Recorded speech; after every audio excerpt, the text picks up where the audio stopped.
I'm not even sure where to begin, but since this is Reddit, I'll keep it short. I got back from a business trip today and found a big red sold sign on my front lawn. My stepfather smirked and said, "You don't need a luxury home," while packing for his VIP European tour. I let him board the flight. When he returned, he had nowhere to go.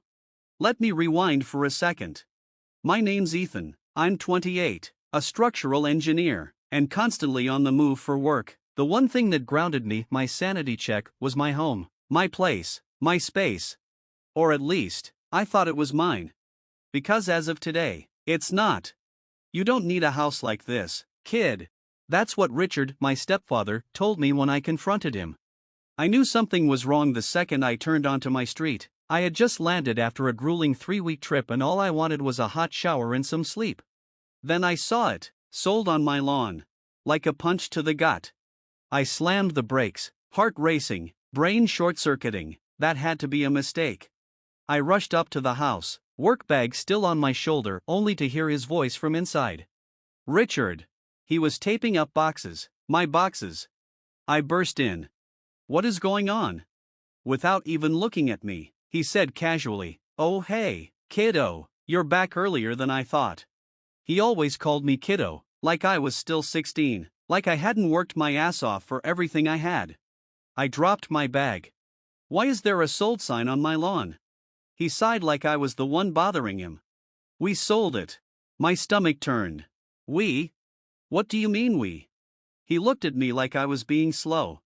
"Your mother and I, obviously. You don't need a house this size, you should be renting, saving up, you'll thank me later." I clenched my fists. "This is my house, Richard, bought with my money, you had no right." And then he laughed. "You think you're self-made? You used family money, kid, shared assets, you don't own anything." I flinched like he'd slapped me. Shared assets, family money? That was a lie. How they stole my house, it gets a little technical. Yes, I paid the down payment. Yes, I made every single mortgage payment. But when I bought the house at 23, I needed a cosigner. My credit was good, but I was young. My mom offered Richard. "It's just paperwork," she said. "It's still your house." I believed her. I signed. At first, my name was on the deed. But while I was away for work, Richard quietly refinanced the mortgage behind my back, removed my name from the deed. Legally, the house was now his. And he sold it. I felt sick. How? My voice cracked. He just smirked. "Don't act so shocked. You signed the paperwork years ago. You should read the fine print, kiddo." I was shaking. "Where's Mom?" He shrugged. "Already in Italy. She needed a break." I gritted my teeth. "So you sold my house, pocketed the money, and left me with nothing?" He patted my cheek like I was a toddler. "Don't be so dramatic. You're young, you'll bounce back." Then he zipped up his fancy leather suitcase and grabbed his coat. "I'd love to stay and chat, but I've got a flight to catch, first class, private tours. I'll bring you back a souvenir, yeah?" And just like that, he was gone. I stood there in the hollow shell of my living room, staring at the empty space where my life used to be. Everything gone. And legally, I couldn't do a thing about it. Or so he thought. I let him enjoy that flight, let him sip champagne at 30,000 feet, thinking he'd won. But when he landed back 2 weeks later, he realized something. He had no house to come home to. I didn't even realize what had happened, until it was already too late. I read the fine print 3 times, praying I'd missed something. But I hadn't. Legally, Richard had every right to sell my home. And the money? Already gone. My next move was to check my bank accounts. I hadn't seen a dime from the sale, but I needed confirmation. When I opened the banking app, my hands started to shake. There it was. A $490,000 deposit from the house sale, followed by a flurry of withdrawals. Hotel bookings, designer brands. A wire transfer to an international account. My stomach turned. The money wasn't just missing, it had already been spent. But I wasn't done. Not even close. I sat in the echo of what used to be my home, phone in hand, fury building in my chest. Richard thought he'd won. He hadn't. I took a breath, steadied my hands, and made 2 calls. First, to my lawyer. Second, to my Uncle David. Because Richard made one critical mistake. The only reason he had the credit to refinance the house in the first place was because of my mother. And I knew something he didn't know I knew. He was about to lose everything. Let him enjoy his European tour. Let him sip champagne, thinking he'd gotten away with it. Because when he landed, there wouldn't be a penny left to his name. Step 1, freeze everything. The first call was to Sam, my lawyer and college buddy. Not flashy, but brutally smart. And he hates men like Richard. After I explained, he whistled. Jesus, Ethan, he really did a number on you. No kidding, tell me there's something I can do. Well, legally, yeah, he had the right to sell, but, Sam's voice darkened. If he refinanced the mortgage without telling you, falsified anything, we're looking at fraud. I froze. You think we can prove that? That's what I'm going to find out. Sam promised to dig through every record, every signature.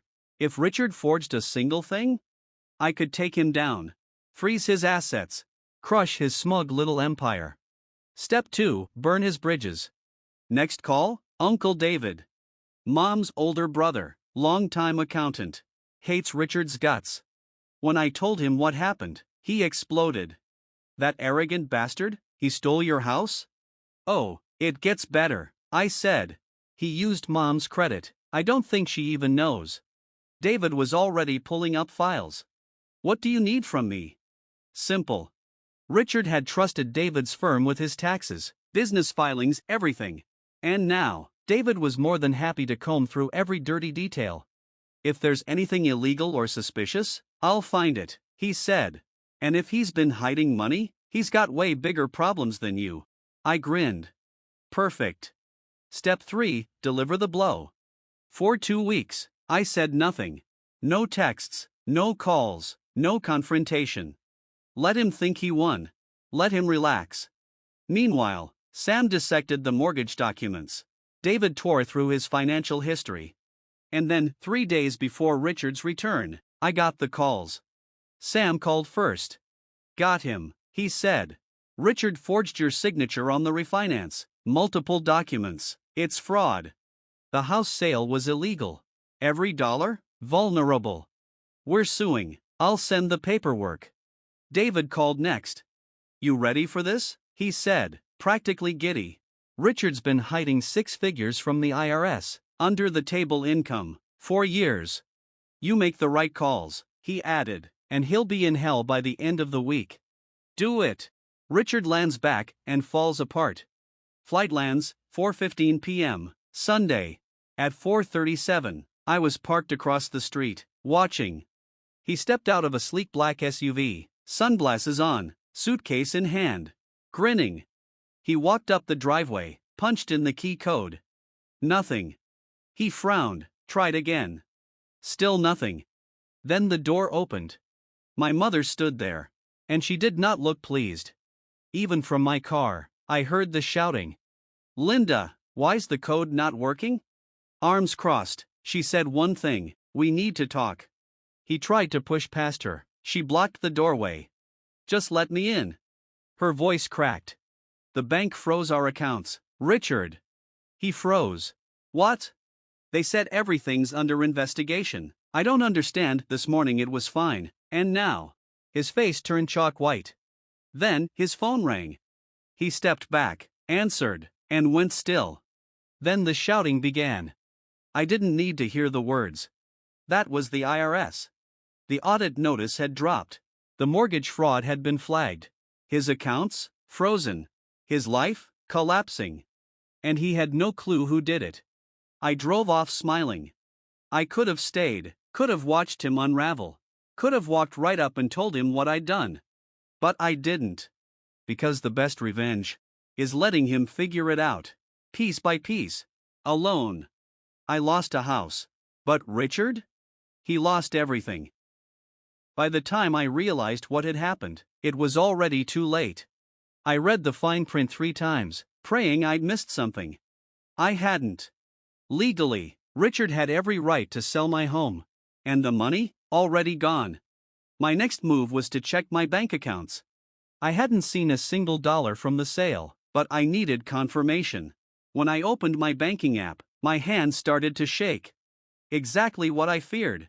A $490,000 deposit from the house sale, followed by multiple withdrawals, hotel suites, luxury goods, a wire transfer to an international account. I felt physically sick. The money wasn't just missing, it had already been spent. But I wasn't done. Not even close. I sat in my empty house, staring at my phone, rage building in my chest. Richard thought he had one. He thought I'd roll over and take it. He was wrong.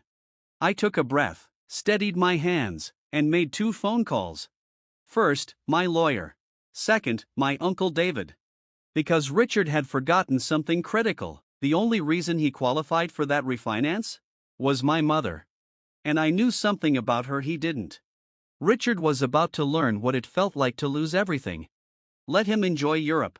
Let him sip champagne and smirk from a rooftop bar in Florence. Because when he landed back home, he'd find his entire life in ruins. Reddit. Let's get to the fun part. Richard thought he'd pulled off the perfect scam. He stole my house, burned through the money, and flew off to Europe, all while patting himself on the back for helping me. But what he didn't know, he left behind just enough loose ends for me to unravel his entire world. Step 1: freeze everything. My first call was to Sam, my longtime lawyer and friend from college. He wasn't a flashy name, but he was brilliant, and best of all, he hated arrogant manipulators like Richard. After I explained everything, Sam let out a low whistle. Jesus, Ethan, he really screwed you. No kidding, I said. Is there anything I can do? Well, technically, yes, he had the right to sell the house. My stomach dropped. Then Sam's tone shifted. But if he refinanced behind your back, that's a whole different ballgame. That caught my attention. How so? Because your name was originally on the deed. If Richard forged your signature or withheld documents during the refinance, that's mortgage fraud. You could sue him into the ground. I clenched my jaw. Can we prove it? I'll find out. Sam promised to pull the full paper trail. If Richard had broken even one law, I could freeze his assets and take him to court. But I wasn't stopping there. Step 2: burn his bridges. Next, I called Uncle David. Mom's older brother. Sharp, unfiltered, and a lifelong enemy of Richard. He saw through Richard's BS years ago, but my mom married him anyway. The second I told David what happened, he exploded. That snake? He stole your house? Oh, it gets worse, I said. He used Mom's credit to refinance. I don't think she even knows. David swore under his breath. What do you need from me? Perfect question. David owns a small but reputable accounting firm, and Richard had trusted him for years with his taxes and financials. Now, David was more than happy to dig into those books. If there's anything shady, I'll find it, he promised. And if he's hiding money from the IRS, he's screwed. That's what I was hoping you'd say. Step 3: deliver the blow. For 2 weeks, I went completely silent. No calls, no texts, no confrontation. Let him believe everything was fine. Meanwhile, Sam combed through mortgage documents. David scoured tax records. Then, 3 days before Richard's flight home, the calls came in. First was Sam. Bingo, he forged your signature. Turns out Richard had faked my approval during refinancing, which meant the sale of the house. Entirely illegal. I could sue, freeze his assets, turn his victory into a legal firestorm. Send me everything, I said. We're taking him down. An hour later, David called. You're going to love this, he said, nearly laughing. Found undisclosed income, hundreds of thousands. All under the table, none of it reported. IRS? I've already got the right contacts, a full audit's coming. I felt the coldest smile creep across my face. Pull the trigger. Richard had taken everything from me.